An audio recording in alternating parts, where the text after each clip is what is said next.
This is InCamp Whitetail Brief with Ben Koch himself. Ben Koch, brief background on Ben Koch. We're going to do a long episode with Ben Koch after he kills a buck this year.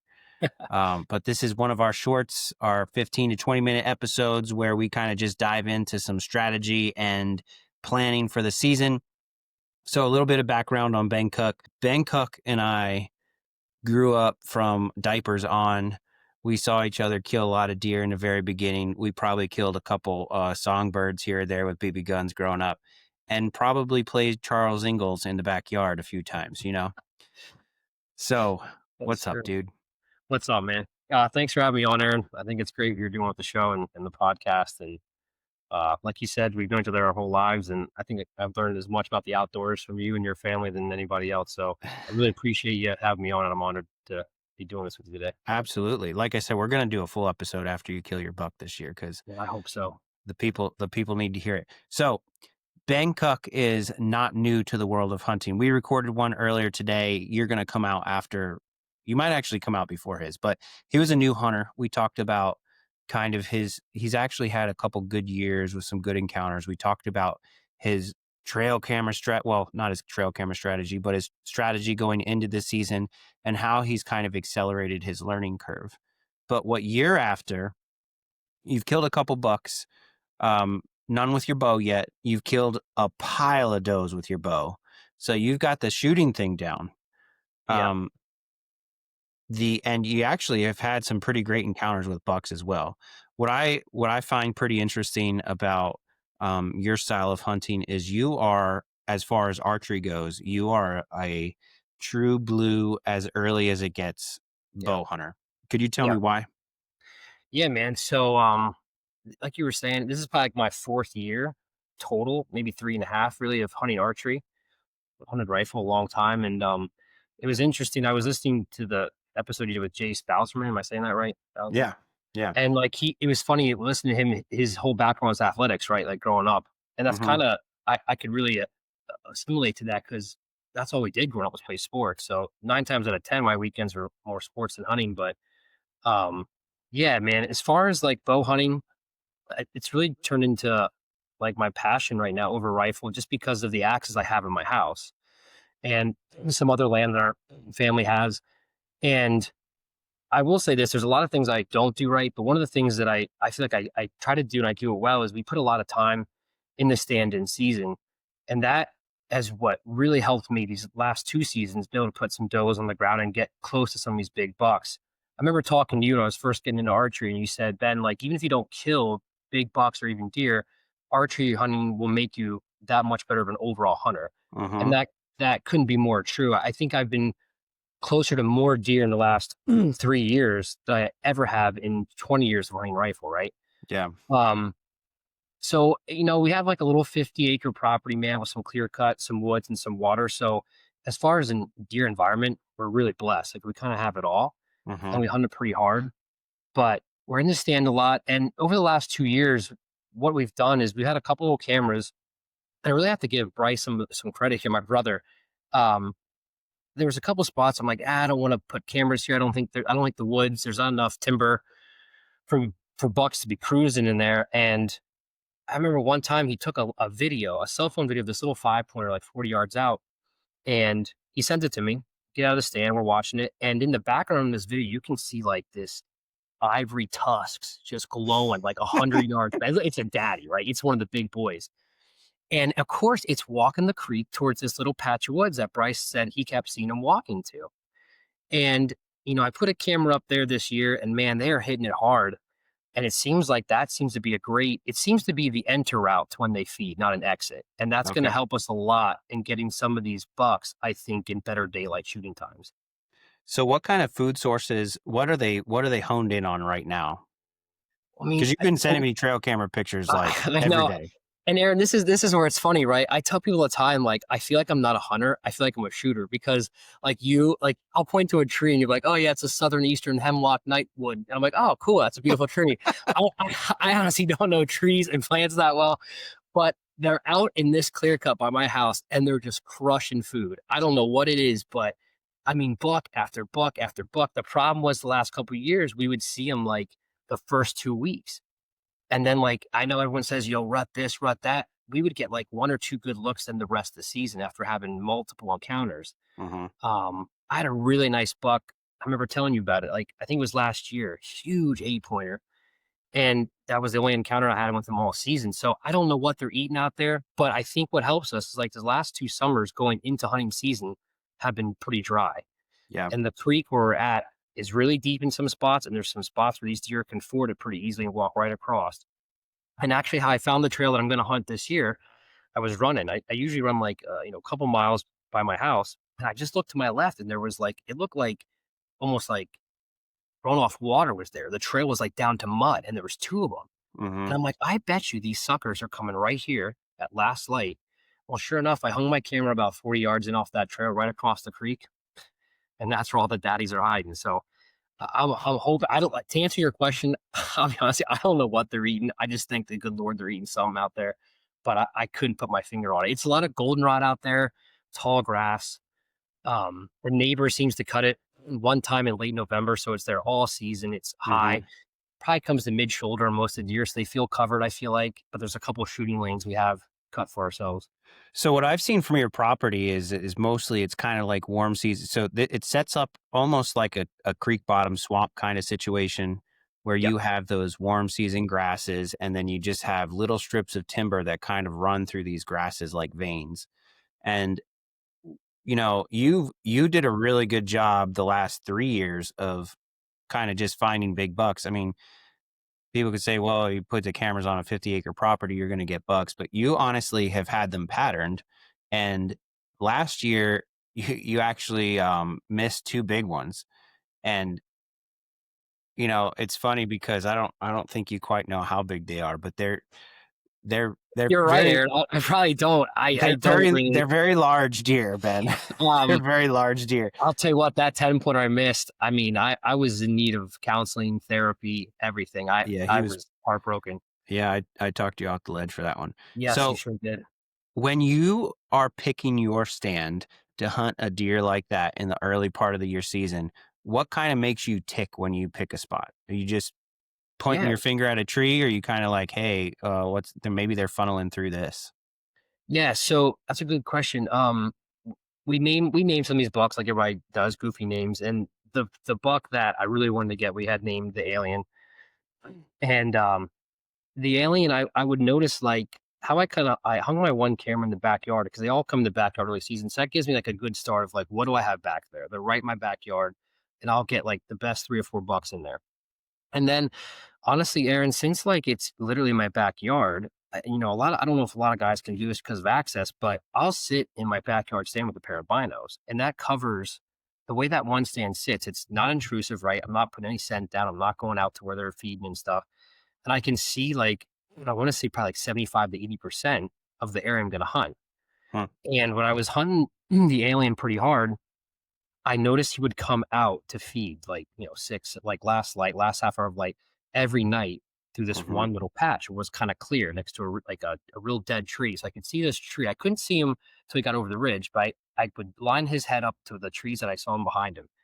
And I literally put a stand over on that backside to hunt him. And I'll be darned if that second day of season, that's exactly where he came out through that field and he picked me up. And yeah, things got a little hairy there, but honestly, it was just physically watching with my eyes because he wasn't hitting my cameras, and I was kind of confused. So luckily for me, having it like the backyard hunter, be able to climb up in that stand and just get binoculars and just sit there for an hour in the evening, helped me put like, hey, he's coming over this side or sometimes they'll come out of a hedgerow, but it seemed like the alien was hitting this one spot every single night. And I literally Uh-huh. just went 40 yards to where he came out, took myself in the tree line, 15, 10 yards. And that's where it all went down. Just got to make the shot next time. Well, I think one thing that's cool is you're new to bow hunting and new, like, rifle hunting. You hunt up in the mountains or whatever, and you guys have some stands picked out that your uncle has picked out for you and that kind of Yeah. thing. But I think one thing that's kind of cool is, even though you don't really need to know what kind of tree this is or what kind of plant that is. you'll learn that as time goes on. Like, I'm sure, when I'm with you scouting or somebody's with Yeah. you scouting, will be like, oh, that's what this is or whatever. But the important thing is you're learning hands-on with this glassing stuff, 'cause it's not really overlooked, but it's kind of overlooked in PA, right? Everybody wants to just hunt the woods, get in the woods, Yeah. get in the woods. And the fields are, I understand why people don't wanna hunt fields, but you're not really hunting fields. You're hunting, like, CRP, like I said, worm Yeah. season grass type stuff. So, you're kind of putting yourself on a accelerated learning curve with glassing. And, you know, so maybe we should talk a little bit more about that. So you're glassing at a vantage point, but are there any other tips that you can give somebody that wants to try to glass for early season? Is there a type of binocular you use or spotting scope that Yeah. helps? I'm using the Bushnell 3 to 9s. Pretty simple setup. And one thing I think, me and Bryce were doing well the last couple of years is like we enjoyed being in the stand even off season, right? So Mhm. just getting if you have the opportunity to get up into like a vantage point, I would say, and you put me onto this too. Like I used to really underestimate like buck's reaction to the pressure, right? And the pressure being like in their where they're traveling, where they're eating, putting scent down. Because I've seen it now hunting these deer enough that like if you walk through a field and if they hit that trail you came in on, most of them are definitely getting alert at a minimum, right? And I think the deer respond to that early season, like, hey, something new is changing. So for us, it's nice to have a vantage point, maybe to not where you're gonna put the like, don't sit in the spot where you think you're gonna kill that deer per se. Like I didn't put that stand up to the last minute. Um, and we would sit probably like in a less pressured area or a less pressured stand, maybe that we have deer coming in and out, but not we don't have daylight pictures of those bucks at those stands. We're not sitting in that stand where I have daylight pictures being like, oh, I hope I get a 20-yard look at them. I don't want that. I Yeah. want the 100-yard, 125-yard view of everything I'm hunting. And you can see them come across the creek. Are they leaving that way toward that guy's house? Are they coming? Are they staying with the creek? Are they Yeah. coming up over the big timber over the hill? And so it's really just, time in the seat. And that's one thing this year I felt like, man, I've spent a lot of time, maybe almost to the point that was a little overkill. I might have been pressuring some deer a little too much because I thought like, man, I can't kill bucks on the couch. So I got to be in a stand. But I think there's a smarter way maybe for me to go about that. But as far Yeah. as early season glassing, I would say pick a stand or pick an area that you're not going to hunt as hard in season and try to look into where you're going to hunt and potentially kill that buck you have on camera, those does that are hitting every single night. Yeah. So how many does did you kill, Ben, in the early season? Well, just with your bow last year. Just with my bow, we shot six. I shot six. Okay. So there's something else that's to be said about that. You killed 6 does and they were all before November, right? Yeah. Yeah. And so what's something that you could walk somebody through with your shot process that makes it so that you have the confidence to make 6 shots in less than a month? Yeah. So again, I don't do a lot of things well. I'll say that another thing I do well is I shoot a lot of You don't arrows at have my to be hip. humble. You can toot your Well, horn. I don't. I was just talking with someone, a buddy of mine, like what makes a good hunter. It's hard to define, but one of the things I think you have to have in your tool bag to be a good hunter at the end of the day is you have to be able to make the shots and make the most of your opportunities, right? And that's one thing as hunters we can control. Like if I shot my bow one time, I'm not going to shoot it. I'm not going to shoot that bow as well if I shot it 200 times. So I shoot a Mhm. lot of arrows at my house, and it's funny. Like I feel like I'm most nervous like for a new hunter like myself, like if I can get that bow drawn, then I calm down. It's like the whole process of how do I get this arrow back to my cheek and drawn without spooking this deer, getting this doe or buck to look me right in the eyes. So I don't have to. Is he going to duck? Is he not going to duck? And to be honest with you, Aaron, a lot of the farthest deer I've killed with my bow is 21 yards. So I haven't taken long pokes. Um, to date, I think my largest range was 21. I shot a doe and it's funny, the first 2 doe I shot, it happened so fast, right? So, like, you're sitting there, they walk right underneath you, and I have, like, a 6-yard space till she gets lost in the hedgerow, and I literally was bow, draw, meh, and that one was one of my least frantic shots because it all happened, like, it was all muscle memory from pulling that Mhm. bow so many times in the backyard, and that's fortunately where I wanna be, like, if it's quick, if it's, I have a tight window, I've shot enough arrows in my backyard that it's like, hey, I know where my anchor spot's at. I'm not trying to fidget too much. I know where my nose has got to hit. Um, but it seems like some other times where I have a doe coming in, I see her from like 50 or 60 yards.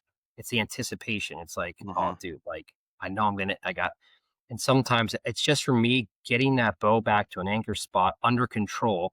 Even if I'm not under control, if I can just get it back to here and then take a deep breath, I feel like I can kill him. Hopefully, I Mhm. mean that's the goal. Yeah. But I would say more reps with your bow would make newer hunters more comfortable taking shots in the woods for sure. Do you think that more practice makes you a worse archer, or do you think it makes you a better archer? I would say makes you a better archer. And you know what? Another thing I'll add too is like not only like don't just stand there and I another break put me on this too. Like don't just stand there in your backyard, perfectly angled, right, feet aligned. Like sit down, lean a little bit, shoot at low light. Like I've been practicing even right now, so I do a lot of like last low light shooting because like Yeah. you got to pull that back. And if you're not used to finding that peep or the circle that sight, it's a lot difficult. It's a lot more difficult to do that at 7:45 than is at high noon or 2 in the afternoon. Yeah. And Yeah, that's that's stuff a I never really thought about starting. Like I was like, I got to practice how I'm going to shoot these deer up there. yeah, that low light is a good tip. Is there anything that you do when you're shooting at a deer that you have to walk yourself through your shot process, or do you feel like you kind of go into second nature mode? No, I definitely have a process. What I do with my eyes is um, get drawn back, right? And this was true. The closest one I shot last year was 6 or 7 yards, and I had her.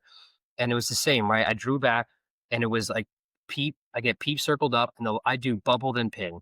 So if my bubble is in between those black lines, and then the last thing I check is I just hold that pin exactly where I'm gonna let go. So it's for me, it's peep, bubble pin, and I let it go. And I change releases this year. We'll see how it works out. But last year I was shooting a trigger release, a wrist release. I didn't really have too many problems, other than I think I got a little too aggressive on that 10 pointer and took a shot that I probably should have waited on. Other than that, it was okay. Well, I mean, there's a time and a place, right? Like sometimes you have to take the shot that's available as long as it's an ethical shot. It's a reasonable, I mean, Yeah. even close shots are a risk, but And that's what you kinda talked me through. I remember when the alien got away from me, I remember you're, like, saying, like, maybe if I would have been, I think, a better hunter, like, knowing the thermals better and the wind, right, like, I would have been, "Hey, I should take this 30-yard shot," even though he's walking right towards me. If he gets a little nosy, you gotta know, and that's where inexperience, I think, may have cost me a buck. And then mhm, later that afternoon, seeing a 10 pointer, that encounter directly affected how I hunted that next buck, right? I didn't yeah. want him to get away. He was coming into me. I got aggressive and probably took a shot in some stick stuff that I probably should have waited for him to pass all that. And I didn't. So it's a lesson learned, like you said. So are you learning a little bit more about wind and thermals at this point? I am. I just listened to a podcast on my way to work maybe a week ago. I think I sent it to you. The kid does some really good work with it. Look, I'll be honest with you. I don't understand it. I feel like I'm just a kid in the woods. Like, look, Aaron, I've shot 2 deer in shorts and a t-shirt. So it's like sometimes I'm like, what am I doing? Like, this is ridiculous. But I'm trying to learn what I can. I'm reading here and there. I'm picking guys like your brain. Um, but all in all, it's pretty new to me. I just pray I get lucky and just sink one in these deer. I can't wait to see when you got that big one on the ground this year, dude. I hope so, man. I hope you're right. So what we're gonna do, Ben, is uh the guests need to hear more from you. And like I said, so we're gonna do a full length episode when you kill that buck because I know it's gonna happen next week. I can't wait to see it. And we're gonna talk about we'll probably talk a little bit more about your shot process and that, but it's just gonna be a storytelling time. And That'd be great, man. yeah, so we're gonna have fun doing that. But thanks for coming on and talking about your strategy. So everyone, for in review with Ben Cook today, we talked about early season strategy, Ben's strategy for getting bucks close enough for a shot, Ben's shot process, and how he handles really how he handles buck fever, even though we didn't use those words. So appreciate you coming on. All right, thanks you, man. I appreciate it, man. Have a good one. Talk to you later. Bye.